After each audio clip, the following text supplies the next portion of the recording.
بسم اللہ الرحمن الرحیم۔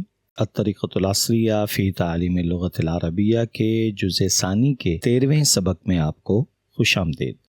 آج کے سبق کا عنوان ہے الصدق، یعنی سچائی۔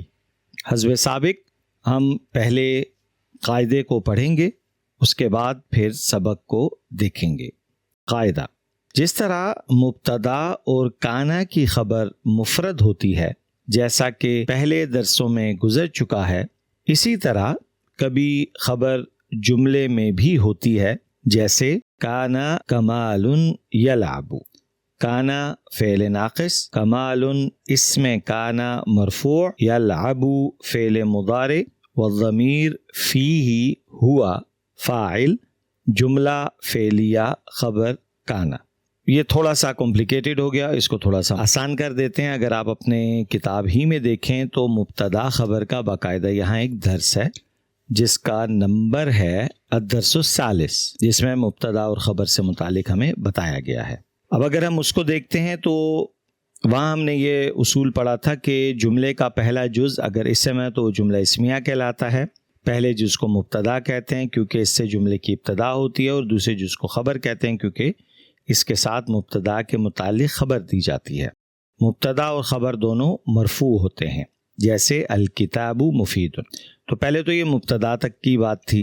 اب آج کے سبق میں آپ کو یہ بتایا جا رہا ہے کہ جو اس کی خبر ہے وہ جملے کی صورت میں بھی ممکن ہے۔ در حقیقت یہاں یہ بات بتائی گئی ہے، جس کی مثال کانا کمال یلعب تھی۔ اس جملے کو سننے کے بعد ہمیں معلوم ہوا کہ کمال نام کا جو فاعل ہے وہ کھیل رہا تھا۔ مزید اس کی تفصیل ہم اپنے سبق میں انشاءاللہ پڑھیں گے۔ معنی الکلمات کو دیکھ لیتے ہیں۔ کانا کا معنی ہے تھا، کانا یلعب کھیل رہا تھا، کسرا توڑا، زہریہ گلدان، اعتذر معذرت پیش کی، فرحت خوش ہوئی، سامحت معاف کر دیا، غضبت غصہ ہوئی، لاجلی اس سبب سے، کتما چھپایا اس نے، اظہرہ اس نے ظاہر کیا، کأسن گلاس، ندیمہ نادم ہوا، ینجی نجات دیتا ہے، یہلکو ہلاک کرتا ہے، یواظب پابندی کرتا ہے، سقطت گر پڑی، یشہد گواہی دیتا ہے، شہادت الزور جھوٹی گواہی، یؤذی ایذا دیتا ہے، کنا نتشاور ہم مشورہ کر رہے تھے، لا یخدع لا یغش دھوکہ نہیں دیتا۔ صفحہ پلٹ لیجئے۔ اب ہم سبق کا آغاز کرتے ہیں۔ الدرس الثالث عشر، 13واں سبق، الصدق سچائی۔ آج کے سبق کا عنوان ہے سچائی، جس کے اندر ہم ایک نصیحت بھی سیکھیں گے، اور مزید یہ کہ جس طرح قاعدے میں بتایا گیا کہ خبر جو ہے وہ کبھی کبھار جملہ بھی ہوتی ہے، اس کی بھی چند مثالیں ہم دیکھیں گے۔ باقی یہ بھی ذہن میں رکھیے کہ آنے والے جتنے بھی اسباق ہیں یہ مختلف واقعات، نصائح، اس قسم کی عبارتوں پر مشتمل ہیں، لہٰذا اس کو پڑھتے ہوئے یا پڑھاتے ہوئے ہمیں اس چیز کو ذہن میں رکھنا ہے کہ جو گزشتہ اسباق آپ نے پڑھے ہیں ان کی عملی تطبیق، یعنی ان کی امپلیمنٹیشن جو ہے وہ ان اسباق کے اندر ہمیں نظر آئے گی۔ کانا کمال یلعب مع اختہ فی المنزل۔ اب یہ ایک عبارت ہے جس کو ہم نے پڑھا۔ کانا کے بارے میں ہم نے پہلے بھی پڑھا تھا کہ وہ تھا کے معنی دیتا ہے۔ مزید تفصیل جو کانا سے متعلق سبق ہے، کانا و خوات، اس کے اندر دوبارہ دیکھ لی جائے۔ کمال اپنی بہن کے ساتھ گھر میں کھیل رہا تھا۔ کانا کمال یلعب کھیل رہا تھا کمال، مع ساتھ، اختی ہی اپنی بہن کے، فی المنزل گھر میں، فکسر زہریۃ جمیلۃ تو اس سے ایک خوبصورت گلدان ٹوٹ گیا، فاسرع الی امہ تو وہ جلدی سے اپنی ماں کی طرف گیا، واخبرہا بما فعل اور اس نے اپنی والدہ کو، یہاں والدہ ہیں اس کی، اور اس نے اپنی والدہ کو خبر دی، بتایا، بما فعل جو اس نے کیا تھا، یعنی اس سے گلدان ٹوٹ گیا تھا۔ اعتذر الیہا عن عملہ اس نے اپنے یہ جو غلط کام اس سے ہوا تھا اس سے متعلق اس نے معافی مانگی، اعتذر معافی مانگی، الیہا والدہ سے، عن عملہ جو غلط کام اس سے ہوا تھا، ففرحت بہ امہ وسامحتہ، بس اس کی والدہ خوش ہو گئی، ففرحت، غور کیجئے گا صیغے پہ، بہ اس سے، امہ اس کی ماں، یعنی وہ جو معذرت کی گئی اس عمل سے والدہ خوش ہو گئیں، وسامحتہ اور اسے درگزر کر دیا، معاف کر دیا۔ تو یہ تو تھا ایک بنیادی واقعہ کہ ایک بچے سے غلطی ہوئی، اس نے معذرت کی، والدہ نے اس معذرت کو قبول کیا اور وہ اس پہ خوش ہوئیں کہ بچے نے سچ بتایا ہے۔ تو یہ تو تھی اس کے اندر نصیحت کہ سچ ہمیشہ بھلے شروع میں تکلیف دہ ہو، کیونکہ اس کو بولتے ہوئے ہمت چاہیے ہوتی ہے، لیکن اچھی نیت کے ساتھ اللہ کا حکم سمجھتے ہوئے اگر ہم اس کا استعمال کریں تو پھر اللہ رب العزت والدین یا جو بھی ہیں ان کے دل میں وہ ایک نرمی ڈال دیتے ہیں۔ یہاں تک تو یہ ایک بنیادی سبق ہو گیا۔ اب ہم دیکھتے ہیں سوال و جواب کے اندر اس واقعے کو کیسے مزید کھولا جا سکتا ہے۔ سوال جواب، این کان کمال یلعب، اب ہم نے پڑھا کہ وہ کھیل رہا تھا گھر میں، ابھی ہم نے پڑھا۔ اگر اسی پہ کوئی سوال کرنا چاہے، اچھا یہ چیز ٹوٹ گئی ہے تو وہ کہاں کھیل رہا تھا، تو ہم کیسے عربی میں اس کا جملہ بنائیں گے؟ تو اس کا جملہ ایسے بنے گا، این کان کمال یلعب۔ اب اگر آپ اصلی جملے کی طرف آ جائیں تو وہ ہے کانا کمال یلعب، تو ہم نے کیا تبدیلی کی اس کو سوال بنانے میں؟ ہم نے صرف اینا کا اضافہ کیا، باقی تو ویسے کا ویسے ہی ہے۔ اب اس کا جواب ہے کانا کمال یلعب فی المنزل، جو کہ سبق کا بھی حصہ ہے کہ کمال گھر میں کھیل رہا تھا۔ اب اس سے اگلا سوال بنتا ہے، اگر ہم پہلے جواب کو دیکھ لیں ایک نظر، کانا یلعب مع اختہ، اب اگر میں نے سوال کرنا ہے کہ وہ کس کے ساتھ کھیل رہا تھا تو یہاں الفاظ کا انتخاب دیکھیے، مع من کانا یلعب، یہ سیکھنے کی چیز ہوتی ہے، وہ کس کے ساتھ کھیل رہا تھا، اور پھر اس کا آگے جواب ہے۔ اچھا جی، اب کتاب میں لکھا ہوا ہے کہ کسرا کمال زہریۃ جمیلۃ، اب میں سوال کرنا چاہتا ہوں، مجھے نہیں معلوم کہ کیا توڑا اس نے، تو میں نے سوال کیا، حل کسرا کمال کرسی، کیا کمال نے کرسی توڑ دی؟ تو جواب ہوگا لا بل کسرا کمال زہریۃ جمیلۃ، نہیں بلکہ کمال نے خوبصورت گلدان توڑا۔ بماذا اخبر امہ، اب یہ کیونکہ ہم نے تحریر میں پڑھا تھا کہ اخبر امہ بما فعل، اب کیا ہوا، بما اٹھ کے ابتدا میں چلا گیا، بماذا اخبر امہ، اس نے اپنی ماں کو کیا خبر دی؟ تو جواب ہے اس نے اپنی ماں کو اپنے بما فعل، جو اس نے خود اس سے غلطی ہوئی تھی اس سے متعلق اطلاع دی، خبر دی۔ اب اس کے بعد سوال بنتا ہے کہ وَهَلْ غَضِبَتْ أُمُّهُ، اور کیا اس کی والدہ ناراض ہوئیں؟ تو جواب ہے ما غضبت امہ، اس کی والدہ ناراض نہیں ہوئیں۔ وَهَلْ ضَرَبَهُ، اور کیا اس کی ماں نے اس کو مارا؟ تو جواب ہے ما ضربتہ۔ اب یہ آپ نے نظر رکھنی ہے کہ ان جملوں کو لکھا کس طرح جاتا ہے، ضمائر کا استعمال کیسے کیا جا رہا ہے، کیونکہ ما ضربت ہو جائے تو پھر بھی جملہ نامکمل ہے۔ ہو سے پتہ چلتا ہے کہ یہ جو بچے کی کمال کی بات ہو رہی ہے، تو یہ ہے بھی مذکر، لہٰذا یہ ضمیر ہو کی جائے گی، اور اگر یہ کوئی بچی ہوتی تو ضمیر ہا کی جانی تھی۔ لماذا سامحتہ، کیونکہ ابھی ہم نے پڑھا سبق میں کہ اس کی ماں نے معاف کر دیا، تو اب میں سوال کرنا چاہ رہا ہوں کہ بھئی کس بنیاد پہ معاف کیا، کیوں معاف کیا؟ تو اس کا جواب ہے سامحتہ امہ لاجل صدقہ، اس کی ماں نے اس کو معاف کیا اس کے سچ بولنے کی وجہ سے۔ حل کذب کمال فی قولہ، کیا کمال نے اپنی والدہ سے جھوٹ کہا تھا؟ تو اس کا جواب ہے ما کذب کمال فی قولہ۔ حل کتم عن امہ ما فعل، اب کتم سے مراد ہے کمال، کیا اس نے اپنی ماں سے وہ چھپایا جو اس نے کیا؟ ما فعل، ٹھیک ہے، تو جواب ہے ما کتم عن امہ ما فعل بل اظہرہ، اس نے جو کیا اپنی ماں سے نہیں چھپایا بلکہ اس کو ظاہر کیا۔ تو الحمدللہ ہمارا آج کا سبق یہاں تک کا مکمل ہو گیا۔ اب صفحہ پلٹ لیجئے، ہم تمارین وغیرہ کو دیکھتے ہیں۔ پہلی بات تو یہ آپ کو کہی جا رہی ہے کہ آپ نے جو ابھی سبق پڑھا ہے اس میں جو ماضی کے افعال ہیں ان کی نشاندہی کرنی ہے.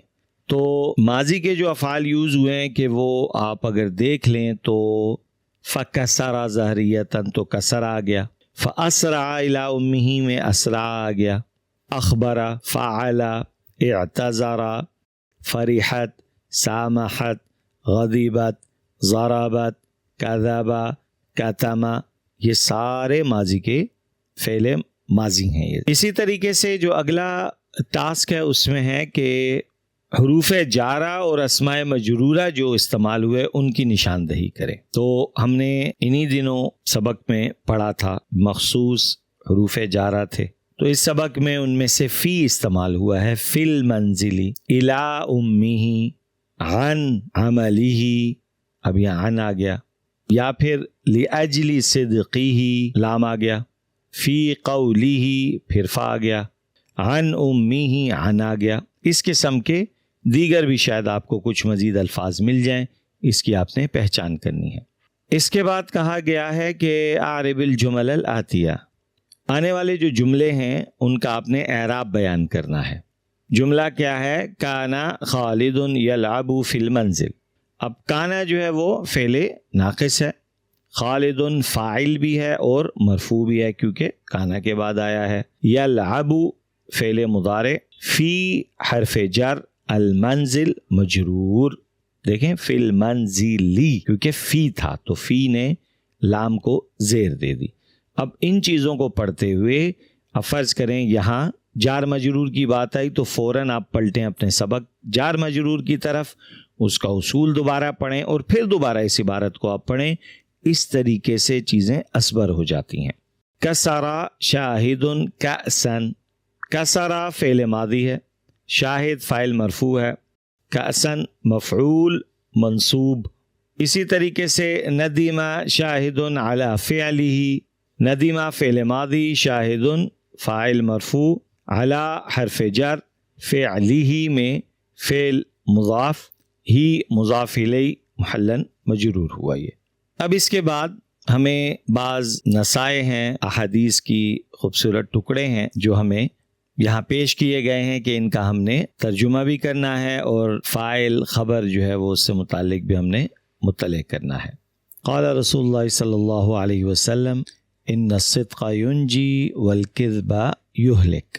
اب اس جملے کو اگر ہم ترجمہ کریں تو وہ یہ ہے کہ آپ صلی اللہ علیہ وسلم نے فرمایا بے شک سچ نجات دیتا ہے اور جھوٹ ہلاک کرتا ہے. تو یہ قول فرمانے والے کون؟ آپ صلی اللہ علیہ وسلم. تو فاعل کا پتہ چل گیا ہمیں. اور اس کی خبر کیا ہے؟ اور اس کی خبر ہے کہ سچ سے ہمیں کامیابی حاصل ہوتی ہے اور جھوٹ سے ہمیں ہلاکت حاصل ہوتی ہے. اسی طریقے سے اگلا اگر ہم جملہ دیکھیں، وقال صلی اللہ علیہ وسلم التاجر الصادق الامین مع النبیین والصدیقین والشہداء والصالحین. اب آپ صلی اللہ علیہ وسلم نے کیا فرماتے ہیں کہ جو سچا تاجر ہے اور امانت دار تاجر ہے وہ انبیاء، صدیقین، شہداء اور صالحین کے ساتھ جو ہے وہ قیامت کے روز اس کا حشر ہوگا. تو عمل کرنے والا کون؟ امانت دار تاجر. اور خبر کیا ہے اس کی؟ نتیجہ کیا نکل رہا ہے کہ اگر ایک تاجر صادق اور امین ہو جاتا ہے تو نتیجہ کیا ہے؟ خبر کیا ہے؟ تو خبر یہ ہے کہ وہ انبیاء اور صدیقین اور شہداء اور صالحین کے ساتھ ہوگا. بس اسی نظریے کو دیکھ کر آپ نے اگلے جملے بھی دیکھنے ہیں. اگلا جملہ ہے کانا جمیل یواظب علی الدروس. جمیل اسباق میں باقاعدگی اپناتا تھا. کانا ہے نا، کانا جمیل، یعنی وہ باقاعدگی سے اپنی حاضری کو یقینی بناتا تھا، برقرار رکھتا تھا اپنی حاضری کو. کانت الطفلۃ تجری وراء الحرۃ فسقطت علی الارض. بچی بلی کے پیچھے بھاگ رہی تھی تو زمین پر گر گئی. تو اب بچی کا بھاگنا وہ تو ہے فاعل، وہ کام کرنے والی، اور اس کا گر جانا زمین کے اوپر یہ اس کی خبر ہے. کنت امشی فی الطریق فرأیت زمیلی عادلا. میں رستے میں چل رہا تھا اور میں نے اپنے دوست عادل کو دیکھا. وسلمت علیہ وصافحتہ، میں نے اسے سلام کیا اور اسے مصافحہ کیا۔ اب غور کیجئے کہ یہاں کون کون سے صیغے استعمال ہو رہے ہیں۔ فسلمت، سلمت سلمنا، علیہ اس پر، وصافحتہ صافحت صافحنا مصافحہ کرنا، ہو اسے، وسألتہ عن صحتہ وأعمالہ، اور میں نے اس سے اس کی صحت اور کام سے متعلق سوال کیا۔ تو یہ تو تھا اس عربی کا ترجمہ۔ اس کے بعد اگلا ہدف جو ہے ہمارا وہ ہے کہ ترجم بالعربیہ واکتب الفاعل وخبر کان۔ اب کچھ اردو کے جملے ہیں جس کی آپ نے عربی بنانی ہے، اور دوسرا ہدف یہ ہے کہ فاعل کی بھی نشاندہی کرنی ہے آپ نے اور کانا کی خبر بھی بتانی ہے آپ نے۔ خالد ایک سچا اور ایماندار آدمی ہے۔ خالد رجل صادق و امین، امانت دار امین، وہ جھوٹ نہیں بولتا۔ ہوا لا یکذب، اور نہ جھوٹی گواہی دیتا ہے۔ ولا یشہد شہادت الزور، اور نہ ہی کسی کو ایذا دیتا ہے اور نہ دھوکہ دیتا ہے۔ ولا یؤذی احدا، یہ غالباً پہلے بھی لفظ گزرا ہے۔ ولا یخدع، دھوکے کے معنی میں آتا ہے یہ۔ گھوڑا سڑک پر دوڑ رہا تھا۔ کان الفرس یجری علی الشارع، اب یہ کانا کے بحث آ گئی۔ بچہ باغ میں کھیل رہا تھا۔ کان الطفل یلعب فی الحدیقۃ، فاطمہ کتاب پڑھ رہی تھی۔ کانت فاطمۃ تقرأ الکتاب، ہم مشورہ کر رہے تھے۔